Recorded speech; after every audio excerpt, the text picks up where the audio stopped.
औरत की जगह ही नहीं थी कि वो बाहर आके काम कर सके, बिल्कुल जगह नहीं थी। इसलिए आप देखेंगे नॉर्थ इंडिया में सिर्फ रज़िया सुल्ताना ही निकली, और वो भी नकाब पहन के रहती थी। जब वो बैठती थी तो वो नकाब हटा देती थी, उस वक्त बाद में वो पहनती थी। उसके बाद से जगह नहीं थी। मगर जैसे मैं आज आपको सामने बड़े शिद्दत और बड़े ही कॉन्फिडेंट लेवल में बैठ के आपसे बात कर रही हूँ, रूबरू होकर बात कर रही हूँ, और मुझे फ़ख्र है कि मैं एक आर्टिस्ट हूँ, क्योंकि और ये एक्सेप्टेंस हमारी गवर्नमेंट में, आज की जनरेशन में आप लोगों ने उसको एक्सेप्ट किया, हमने, आपने एक्सेप्ट किया। आज हम इक्वली हैं, हमारी हर चीज़ें हैं, हम नौकरी में भी अच्छे हैं, हम पढ़ाई में भी अच्छे हैं, हम परफॉर्मेंस में भी अच्छे हैं। उस ज़माने में अगर आप परफॉर्मर हैं तो आप दबा जाए, क्योंकि आप गा रही हैं तो आपके गाना आप कैसे गा सकते हैं? आप पर्दे में रहिए ना, ये अच्छी घरों की चीज़ नहीं है। आप परफॉर्मर हैं तो आप दबाए हैं। और वो गाना उस ज़माने में ना तो फिल्म होती थी, ना टीवी होता था, ना मोबाइल होता था, तो लोग एंटरटेन के लिए क्या करेंगे? तो जाएंगे ना, परफॉर्मेंस देखने जाएंगे। आप रामलीला देख लीजिए, रामलीला के अंदर औरत की कैरेक्टर मर्द करता था, क्योंकि उनको इजाज़त ही नहीं थी कि आप कैरेक्टर भी कीजिए। आप बहुत सारी हरिश्चंद्र की फिल्मों में भी, पुरानी फिल्मों में भी, बहुत एक्टिंग में भी लड़की करते थे। जो ये तवायफें होती थी, जो डांस और गाने में एक्सट्रीम होती थी, उनको ही फिल्मों में, आलम आरा है, जुबैदा है फिल्मों में, ये सारे के सारे यहीं से आर्टिस्ट गए।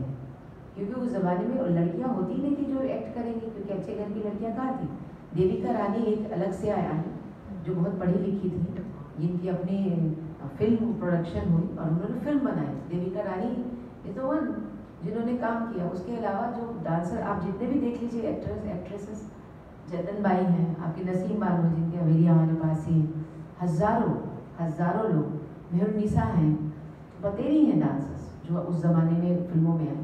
तो ये सारी डांसर्स दिल्ली से ज़्यादातर बाद में, क्योंकि जब नवाब अली शाह का ये ख़त्म हुआ चीज़ें, वो वहाँ चले गए, आपके कलकत्ता चले गए, मटिया बुर्ज में उन्होंने अपना फिर से रिवाज शुरू किया, तो वहाँ भी तवायफ का सिस्टम ज़्यादा बढ़ा।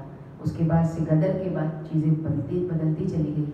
बड़े बड़े महफिलों के अंदर, बड़े बड़े सेरेमनी के अंदर डांसरों को बुलाया जाता था, पर आप उस समय देख सकते हैं पिक्चर के अंदर भी वो डांसर नहीं होती थी, वो ऐसी होती थी जो डांसर कहती थी। यानी आप उनकी शक्ल देखिए, बिल्कुल वो लगती नहीं थी कि कोई पढ़ी लिखी है, और बड़ी ब्यूटीफुल नहीं होती थी।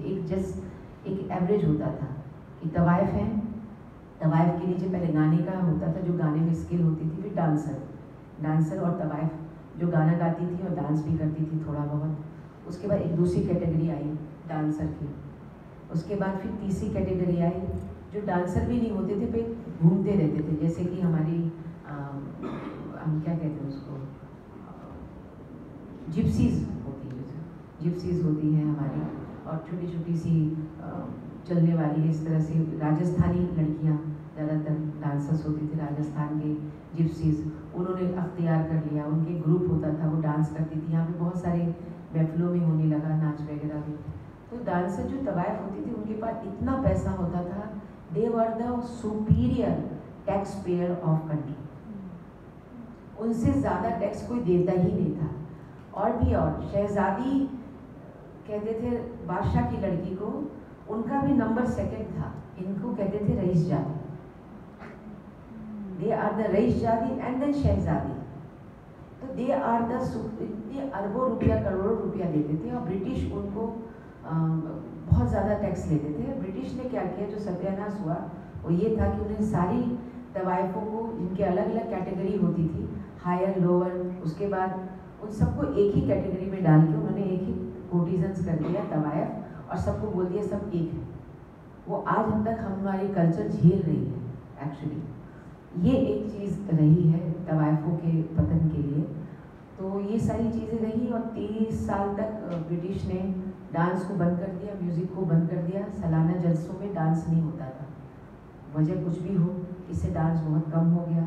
फिर दिल्ली में कुछ चीज़ें रह गई, वो उसके बाद भला हो सिल्वर स्क्रीन यानी फिल्म इंडस्ट्री का, जिन्होंने वापस रिवाइव किया, और उसके बाद से फिर ये कल्चर दीवार से रिवाइव हुआ। ये छोटी सी हिस्ट्री मैंने आपको बताई। अब मैं थोड़ा सा आपको करके दिखाऊंगी।